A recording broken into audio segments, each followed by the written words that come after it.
یہ اللہ کی کتاب اور قرآن روشن کی آیتیں ہیں. کسی وقت کافر لوگ آرزو کریں گے کہ اے کاش وہ مسلمان ہوتے. اے نبی ان کو ان کے حال پر رہنے دو کہ کھا پی لیں اور فائدے اٹھا لیں اور لمبی لمبی آرزویں ان کو دنیا میں مشغول کیے رکھیں. آخر کار ان کو اس کا انجام معلوم ہو جائے گا. اور ہم نے کوئی بستی ہلاک نہیں کی مگر اس کا وقت مقرر لکھا ہوا تھا. کوئی امت اپنی مدت مقررہ سے نہ آگے نکل سکتی ہے اور نہ پیچھے رہ سکتی ہے. اور کفار کہتے ہیں کہ اے شخص جس پر نصیحت کی کتاب نازل ہوئی ہے تو دیوانہ ہے. اگر تو سچا ہے تو ہمارے پاس فرشتوں کو کیوں نہیں لے آتا؟ کہہ دو ہم فرشتوں کو نازل نہیں کیا کرتے مگر حق کے ساتھ، اور اس وقت ان کو مہلت نہیں ملے گی. بے شک یہ کتاب نصیحت ہم ہی نے اتاری ہے اور یقیناً ہم اس کے نگہبان ہیں. اور ہم نے تم سے پہلے کے مختلف گروہوں میں بھی پیغمبر بھیجے تھے اور ان کے پاس کوئی پیغمبر نہیں آتا تھا مگر وہ اس کے ساتھ ہنسی کرتے تھے. اسی طرح ہم اس گستاخی کو گناہگاروں کے دلوں میں ڈالے رکھتے ہیں سو وہ اس پر ایمان نہیں لاتے. اور پہلے لوگوں کی روش بھی یہی رہی ہے. اور اگر ہم آسمان کا کوئی دروازہ ان پر کھول دیں اور وہ اس میں چڑھنے بھی لگیں تو بھی وہ یہی کہیں کہ ہماری آنکھیں باندھ دی گئی ہیں بلکہ ہم پر جادو کر دیا گیا ہے. اور ہم نے آسمان میں برج بنائے ہیں اور دیکھنے والوں کے لیے اس کو سجا دیا ہے اور ہر شیطان مردود سے اسے محفوظ کر دیا ہے. ہاں اگر کوئی چوری سے سننا چاہے تو ایک روشن انگارہ اس کے پیچھے لپکتا ہے. اور زمین کو ہم نے پھیلایا اور اس میں پہاڑ بنا کر رکھ دیے اور اس میں ہر ایک چیز اندازے سے اگائی. اور ہم نے تمہارے لیے اور ان لوگوں کے لیے جن کو تم روزی نہیں دیتے اس میں معاش کے سامان پیدا کیے. اور ہمارے ہاں ہر چیز کے خزانے ہیں اور ہم اس کو بمقدار مناسب اتارتے رہتے ہیں. اور ہم ہوائیں چلاتے ہیں جو پانی سے بھری ہوئی ہوتی ہیں سو ہم آسمان سے مے برساتے ہیں پھر ہم تم کو اس کا پانی پلاتے ہیں اور تم تو اس کا خزانہ نہیں رکھتے. اور یقیناً ہم ہی حیات بخشتے اور ہم ہی موت دیتے ہیں اور ہم ہی سب کے وارث ہوں گے. اور جو لوگ تم میں پہلے گزر چکے ہیں ہم کو معلوم ہے اور جو پیچھے آنے والے ہیں وہ بھی ہم کو معلوم ہے.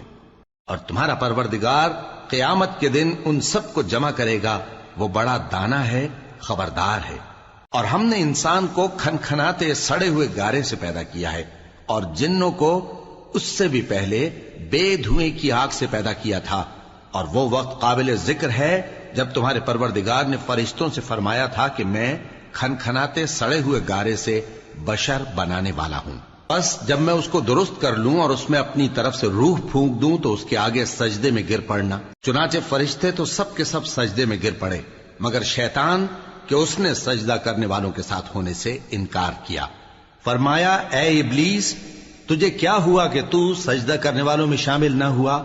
اس نے کہا میں ایسا نہیں ہوں کہ انسان کو جس کو تو نے کھنکھناتے سڑے ہوئے گارے سے بنایا ہے سجدہ کروں. فرمایا یہاں سے نکل جا کہ اب تو مردود ہے اور تجھ پر قیامت کے دن تک لعنت برسے گی. اس نے کہا کہ پروردگار مجھے اس دن تک مہلت دے جب لوگ مرنے کے بعد زندہ کیے جائیں گے. فرمایا اچھا سو تجھے مہلت دی جاتی ہے وقت مقرر یعنی قیامت کے دن تک. اس نے کہا کہ پروردگار جیسا تو نے مجھے بھٹکا دیا ہے میں بھی زمین میں لوگوں کے لیے گناہوں کو آراستہ کر کے دکھاؤں گا اور سب کو بہکاؤں گا. ہاں ان میں جو تیرے خاص بندے ہیں ان پر میرا قابو چلنا مشکل ہے. فرمایا کہ مجھ تک پہنچنے کا یہی سیدھا رستہ ہے. جو میرے خاص بندے ہیں ان پر تجھے کچھ قدرت نہیں کہ ان کو گناہ میں ڈال سکے. ہاں بد راہوں میں سے جو تیرے پیچھے چل پڑے اور ان سب کے وعدے کی جگہ جہنم ہے. اس کے 7 دروازے ہیں ہر ایک دروازے کے لیے ان میں سے الگ الگ حصہ ہے. جو متقی ہیں وہ باغوں اور چشموں میں ہوں گے. ان سے کہا جائے گا کہ ان میں سلامتی اور امن و اطمینان سے داخل ہو جاؤ اور ان کے دلوں میں جو کدورت ہوگی ہم اسے نکال دیں گے. گویا بھائی بھائی مسندوں پر ایک دوسرے کے سامنے بیٹھے ہوں. نہ ان کو وہاں کوئی تکلیف پہنچے گی اور نہ وہ وہاں سے نکالے جائیں گے. اے پیغمبر میرے بندوں کو بتا دو کہ میں بڑا بخشنے والا ہوں بڑا مہربان ہوں اور یہ کہ میرا عذاب بھی درد دینے والا عذاب ہے. اور ان کو ابراہیم کے مہمانوں کا احوال سنا دو. جب وہ ابراہیم کے پاس آئے تو سلام کہا. انہوں نے کہا کہ ہمیں تو تم سے ڈر لگتا ہے. مہمانوں نے کہا کہ ڈریے نہیں ہم آپ کو ایک دانشمند لڑکے کی خوشخبری دیتے ہیں۔ وہ بولے کہ جب مجھے بڑھاپے نے آ پکڑا تو تم خوشخبری دینے لگے، اب کاہے کی خوشخبری دیتے ہو؟ انہوں نے کہا کہ ہم آپ کو سچی خوشخبری دیتے ہیں، سو آپ مایوس نہ ہوں۔ ابراہیم نے کہا کہ اللہ کی رحمت سے مایوس ہونا تو گمراہوں کا کام ہے۔ پھر کہنے لگے کہ فرشتوں، تمہارا اصل کام کیا ہے؟ انہوں نے کہا کہ ہم ایک گناہگار قوم کی طرف بھیجے گئے ہیں کہ اس کو عذاب کریں، مگر لوط کے گھر والے کہ ان سب کو ہم بچا لیں گے، البتہ ان کی بیوی کہ اس کے لیے ہم نے ٹھہرا دیا ہے کہ وہ پیچھے رہ جائے گی۔ پھر جب فرشتے لوط کے گھر آئے تو انہوں نے کہا کہ تم تو ناآشنا سے لوگ ہو۔ وہ بولے کہ نہیں، بلکہ ہم آپ کے پاس وہ چیز لے کر آئے ہیں جس میں لوگ شک کرتے تھے، اور ہم آپ کے پاس یقینی بات لے کر آئے ہیں اور ہم سچ کہتے ہیں۔ تو آپ کچھ رات رہے سے اپنے گھر والوں کو لے نکلیں اور خود ان کے پیچھے چلیں، اور آپ میں سے کوئی شخص پیچھے مڑ کر نہ دیکھے، اور جہاں آپ کو حکم ہو وہاں چلے جائیے۔ اور ہم نے لوط کی طرف وہی بھیجی کہ ان لوگوں کی جڑ صبح ہوتے ہوتے کاٹ دی جائے گی، اور اہل شہر لوط کے پاس خوش خوش دوڑے آئے۔ لوط نے کہا کہ یہ میرے مہمان ہیں، کہیں ان کے بارے میں مجھے رسوا نہ کرنا، اور اللہ سے ڈرو اور میری بے آبروئی نہ کرو۔ وہ بولے، کیا ہم نے تم کو سارے جہان کی حمایت و طرفداری سے منع نہیں کیا؟ انہوں نے کہا کہ اگر تمہیں کرنا ہی ہے تو یہ میری قوم کی لڑکیاں ہیں، ان سے شادی کر لو۔ اے نبی، تمہاری جان کی قسم، وہ اپنی مستی میں مدہوش ہو رہے تھے، سو ان کو سورج نکلتے نکلتے چنگھاڑ نے آ پکڑا، اور ہم نے ان بستیوں کو الٹ کر نیچے اوپر کر دیا اور ان پر کھنگر کی پتھریاں برسائیں۔ بے شک اس قصے میں اہل فراست کے لیے نشانی ہے، اور وہ بستیاں اب تک شام جانے والے سیدھے رستے پر موجود ہیں۔ بے شک اس میں ایمان لانے والوں کے لیے نشانی ہے۔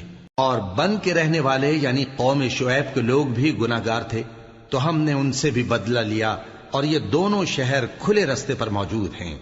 اور وادی ہجر کے رہنے والوں نے بھی پیغمبروں کی تکذیب کی، ہم نے ان کو اپنی نشانیاں دی اور وہ ان سے منہ پھیرتے رہے، اور وہ پہاڑوں کو تراش تراش کر گھر بناتے تھے کہ امن و اطمینان سے رہیں گے۔ آخر زوردار آواز نے ان کو صبح ہوتے ہوتے آ پکڑا، اور جو کام وہ کرتے تھے وہ ان کے کچھ بھی کام نہ آئے۔ اور ہم نے آسمانوں اور زمین کو اور جو مخلوقات ان میں ہے سب کو تدبیر کے ساتھ پیدا کیا ہے، اور قیامت تو ضرور آ کر رہے گی، تو تم ان لوگوں سے اچھی طرح سے درگزر کرو۔ کچھ شک نہیں کہ تمہارا پروردگار ہی سب کچھ پیدا کرنے والا ہے، جاننے والا ہے۔ اور ہم نے تم کو 7 آیتیں جو نماز میں دہرا کر پڑھی جاتی ہیں، یعنی سورہ الحمد اور عظمت والا کلام عطا فرمایا ہے۔ ہم نے کفار کی کئی جماعتوں کو جن کو فوائد دنیاوی سے نوازا ہے، تم ان کی طرف رغبت سے آنکھ اٹھا کر نہ دیکھنا، اور نہ ان کے حال پر رنج و غم کرنا، اور مومنوں کے ساتھ تواضع سے پیش آنا، اور کہہ دو کہ میں تو اعلانیہ ڈر سنانے والا ہوں، اور ہم ان کفار پر اسی طرح عذاب نازل کریں گے جس طرح ان لوگوں پر نازل کیا جنہوں نے تقسیم کر دیا، یعنی قرآن کو کچھ ماننے اور کچھ نہ ماننے سے ٹکڑے ٹکڑے کر ڈالا۔ سو تمہارے پروردگار کی قسم، ہم ان سے ضرور پرسش کریں گے ان کاموں کی جو وہ کرتے رہے۔ پس جو حکم تم کو اللہ کی طرف سے ملا ہے وہ لوگوں کو بے دھڑک سنا دو، اور مشرکوں کا ذرا خیال نہ کرو۔ ہم تمہیں ان لوگوں کے شر سے بچانے کے لیے کافی ہیں جو تم سے ہنسی کرتے ہیں، جو اللہ کے ساتھ کوئی اور معبود قرار دیتی ہیں، سو ان قریب ان کو ان باتوں کا انجام معلوم ہو جائے گا۔ اور ہم جانتے ہیں کہ ان کی باتوں سے تمہارا دل تنگ ہوتا ہے، تو تم اپنے پروردگار کی تسبیح کہتے اور اس کی خوبیاں بیان کرتے رہو، اور سجدہ کرنے والوں میں سے ہو جاؤ، اور اپنے پروردگار کی عبادت کیے جاؤ یہاں تک کہ تمہاری موت کا وقت آ جائے۔